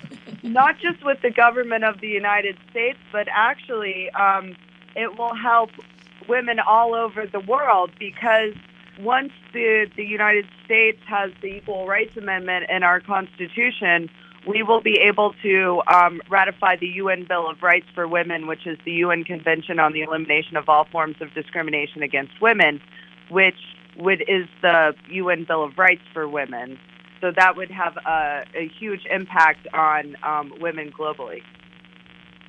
Is that what's So next? what Natalie's referring to is colloquially called CEDAW, and the United States refuses to ratify this international treaty, in great part, we believe, because it would grandfather in the Equal Rights Amendment, and the U.S. is very leery of signing on to anything that would supersede its national sovereignty in terms of law. Mm-hmm. So once the E.R.A. is ratified, it opens the door for a more serious conversation about taking a leadership role on CEDAW, because frankly, even though many countries have signed on to it, in fact, all but 6 or 7, the fact is it's not enforced properly. And why is that? Because the United States is tacitly approving of this lack of enforcement by refusing to sign on.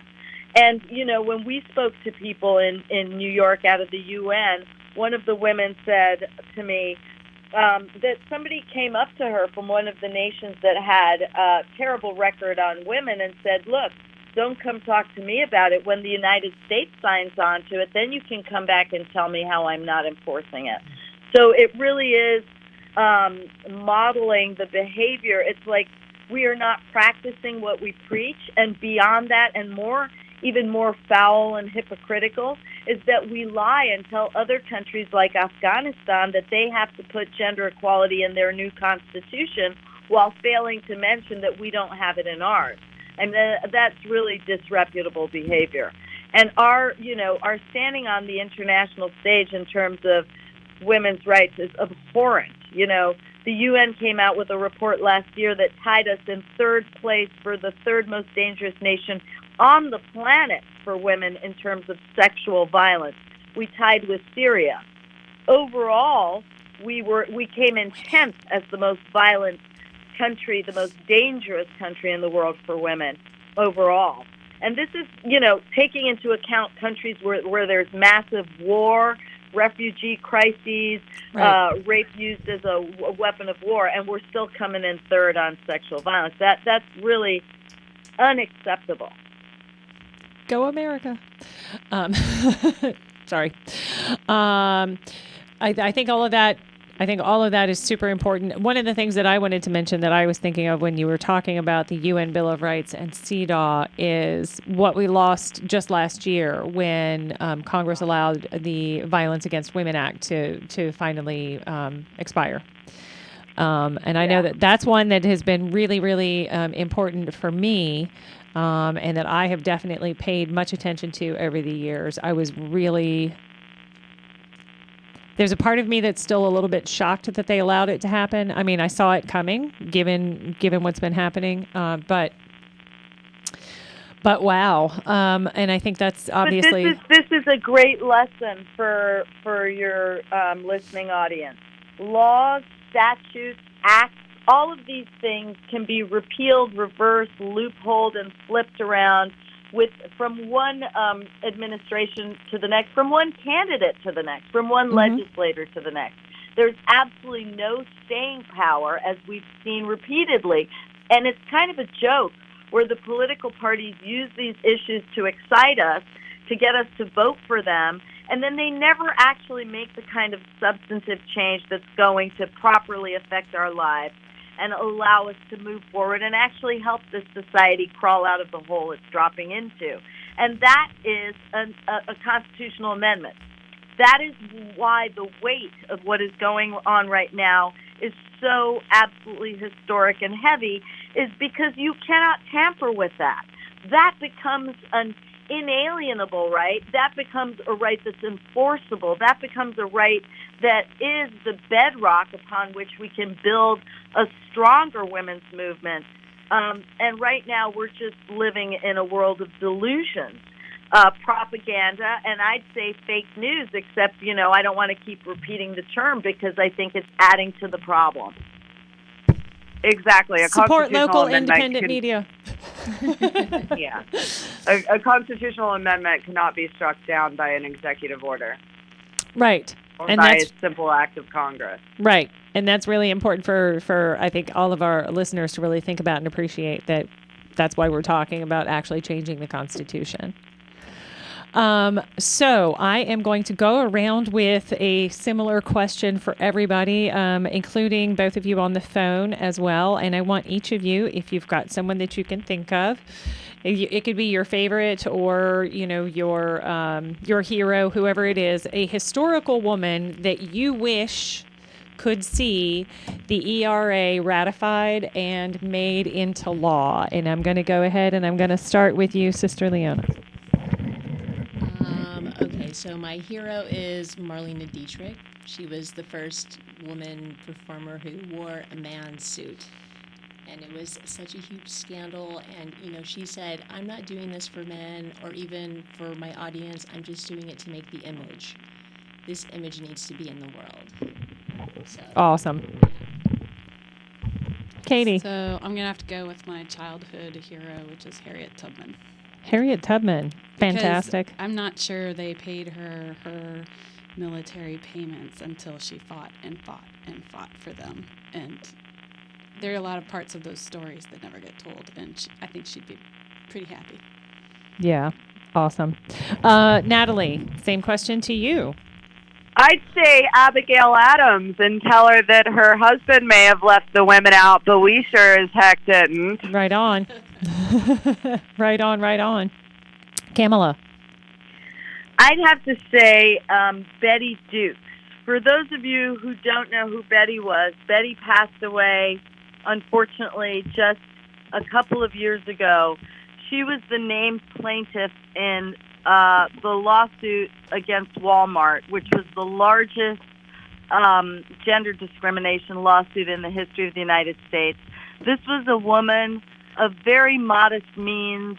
She was making less than $8 an hour as a greeter at Walmart, and she stood up for 1.5 million women. Even though they tried to attack her at work, they kept demoting her and making her life a living hell.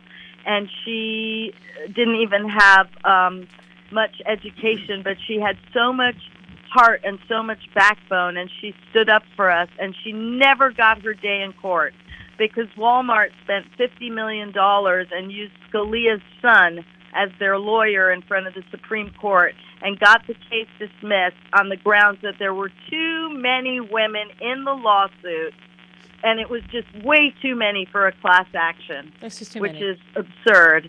And so Betty never got her day in court, and I think of her every day and what she went through, and it's for women like Betty Dukes that I do what I do. Awesome. Thank you. Candy. Well, the obvious one would be Ruth Bader Ginsburg.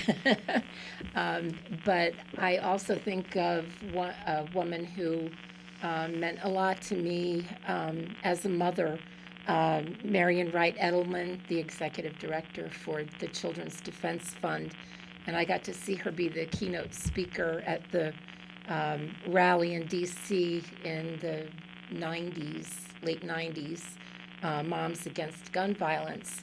And I mention that because there are so many issues that impact women and children. And I think that if we ratify the Equal Rights Amendment, that's going to be the constitutional basis for a lot of legislation that will take care of these problems. Mm-hmm. Absolutely. Bonnie. I would say Christy Hartsock, who was a social worker in the school system when I first started out, and she took me to the march in Washington, and she introduced me to so many topics that I came from a pretty small rural area, and she introduced me to so many areas in the world that I needed to know about. Excellent. Leslie. I'm going to say Tarana Burke, who said Me Too. Yes. the original Me Too African American woman, so that other women felt like they could speak up as well. Wow, awesome. Okay, great. Okay, and my contribution. My contribution is going to be Mary Wollstonecraft. And for folks who are not familiar with her, she is an author. She published the first feminist philosophical book called A Vindication of the Rights of Woman in 1792. And that's who I would pick. She's my personal favorite. So interesting question for folks out there listening tonight. Be thinking about that. If there was a woman from history that you could drag forward to see something as amazing as the E.R.A. being passed, who would that be? Who would you give that gift to? That's kind of a fun one. I have a few other announcements that I want to make before we close the show tonight. I want to remind folks that ICNA Relief offers a free community health clinic every third Sunday. So their next clinic date is January the 19th, and that's going to be at the Petersburg Muslim Center at 2219 East Washington Street in Petersburg. We will put some information in the live stream for people to be able to find more information about that if they want to get involved or get more information for that clinic. I also want to thank our partners in the community. You know, there are some partnerships that we have made with various businesses in the community that have come out to support WRWK. And I want to thank again Marnie over at Perch at Poca Shock for her support of the WRWK. I also want to remind folks that we here at WRWK know that women are underrepresented in most arenas, and most certainly in media. Their voices in all matters are absolutely indispensable. We at WRWK feel passionately about creating inclusive community. If you would like to add your voice, please send us an email or DM us on social, and we will record you reciting your favorite quote by a woman. If you don't have that favorite quote, we have a nice long list. We will share it with you. The census determines pretty much funding on every level of government, and it is almost time for that to be happening. I think people will start seeing census forms arriving in February in your own mailboxes. So the most important thing that you can do to facilitate that is to fill your form out quickly and turn it back in. That's the easiest way to go. For folks who don't do that, they actually hire teams of people to go out and collect that information. But this is what happens with that information. All sorts of decisions are made about our funding for the next 10-year period. So on the local level, data from the census will help to determine where new schools and roads and public facilities are built. On the state level, the census will affect policy decisions such as funding for education, healthcare, and economic development. On the federal level, the census will impact Virginia budgets for essential programs such as Medicaid, SNAP, highways and transportation, food stamps, affordable housing.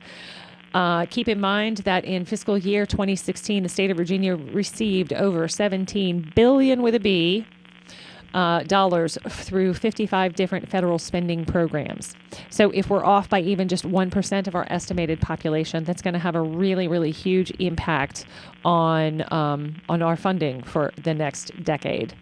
If you feel passionately about this and you want to get involved, contact the Virginia Civic Engagement Table. Their website is engageva.org. And I believe I'm almost there. One of the other bills that I wanted to mention to folks that I found out about today while I was standing in line to get into the Pocahontas building, and I discovered that I was standing next to a lobbyist for NORML, was information about decriminalization, because there is a bill going that's probably going to go through both the House and the Senate that talks about decriminalizing up to, do you remember the amount? Up to 1 ounce of marijuana. And so what that means is that it's going to return it so that it's simply going to be a civil fine of some sort, as opposed to criminal. And I don't remember. I would have to. Yes. Yes.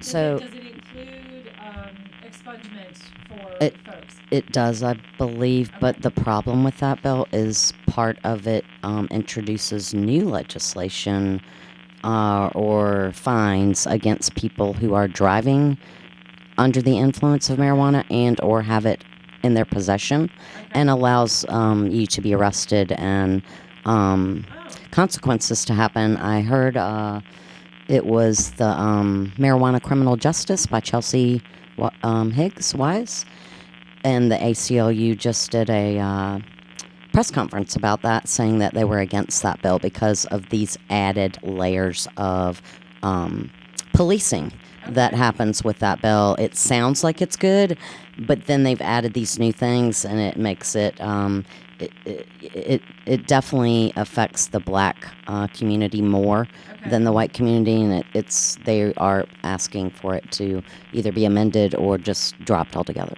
Okay, all right. Well, thank you so much for filling us in on that. What I was familiar with was that we were looking for decriminalization, and I think certain movements on whatever the oil is that's already been approved, like maybe expanding some of the diagnoses that would be applicable to. But that there was no actual talk of legalization at this juncture, although there is one bill that wants to apportion a certain amount of money to perform a study to talk about legalization. So if those are things that are meaningful to you, know that there's legislation. You can look that stuff up and contact your delegate or your state senator and let them know where your opinion lies. And let me just tell you that I got it again because I was down at the Capitol all day doing lobbying with the rest of these wonderful ladies. And over and over again, while we're in there talking to our legislators, what they are saying is this really matters. Every time you call, every time you write an email, it is a numbers game. There is somebody working in that office that has to write down your opinion when you call, that has to indicate yes or no on whatever that issue is. And at the end of the day, it's all about how many points of contact there were. So know that. And let that be your inspiration when you're tired and you don't want to make one more phone call, or you think, gosh, I wrote all those postcards last week. If it's meaningful enough to you, there you go. They're there to listen. And that is the way that they do their jobs, is they are waiting for us to tell them what to do. So I invite you to be a big part of that, exercising happy citizenship and telling your legislators what to do, because that's what they're there for. We have gotten to 9 o'clock, and I need to first and foremost go through and again thank every single one of you for participating tonight. So, Sister Leona, thank you so much for coming in. Katie with Virginia Ratify E.R.A, Leslie Rubio, Bonnie Reid, and Candy Graham. Thank you so much for coming in tonight. Stephen, thank you so much for handling the board. And who do we... It's still crackling. Who's on the phone? I still have someone on the phone. Natalie and Kamala are still on the phone. Thank you. You've been so quiet for a moment. Yeah. Absolutely. Thank you. Thank you so much for adding so much to the conversation with your history, with your expertise, and all of your work, all of your amazing work on all of our behalves to get the E.R.A passed. Absolutely amazing. Well, thank you. Thank you very much, and we hope to see all your listeners down at the Capitol this week. We are standing vigil, and come on down and join us. We'll give you a free hoodie if you stand vigil with us. Woo! There we go. It's worth it. So I know that we had one question earlier. So tomorrow morning we get started at 8 a.m. Is that correct, Candy? Yes. Yes. Tomorrow morning starts first committee meeting is at 8 and a.m. the Pocahontas building, the joint conference room. Joint conference room, 8 a.m. if you want to be there to talk a little bit more about the E.R.A. Awesome. Again, thank you so much, Kamala, Natalie, and the rest of you for coming in tonight. We're going to be closing out again with We Can Do It, which is a song that we were given permission to play by Patricia Bahia and Ali. What is Ali's last name? Allie Handel. Allie Handel, thank you, who created this amazing song for Equal Means Equal. And that's how we're going to close out tonight. For folks who are thinking about tuning in again next week, I will be back on Martin Luther King Monday with Zita Carell. We're going to be having a courageous conversation about the dream and whether or not the dream has been realized. So I'll be talking to you again next week. Thank you so much. Good night. Good night.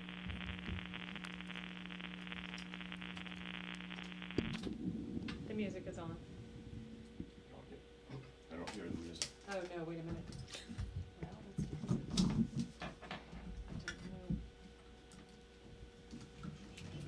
Anybody?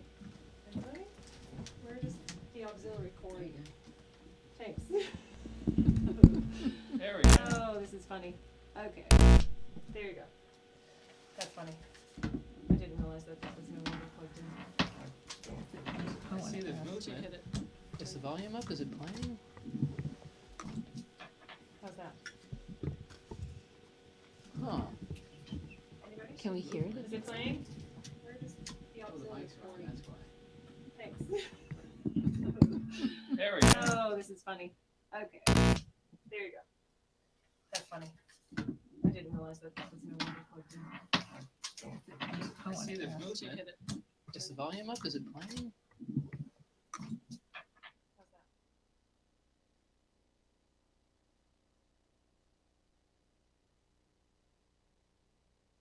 The death of Soleimani will not change Iran's approach in regions that border it, because his longtime deputy commander, Ismail Qaani, is being appointed to replace him as commander of the Quds. As well, the militia leader who was killed, al-Muhandis, his death will not end his militia or any other militia that Iran backs. On the opposite side, Iraq did request American forces leave, and many NATO operations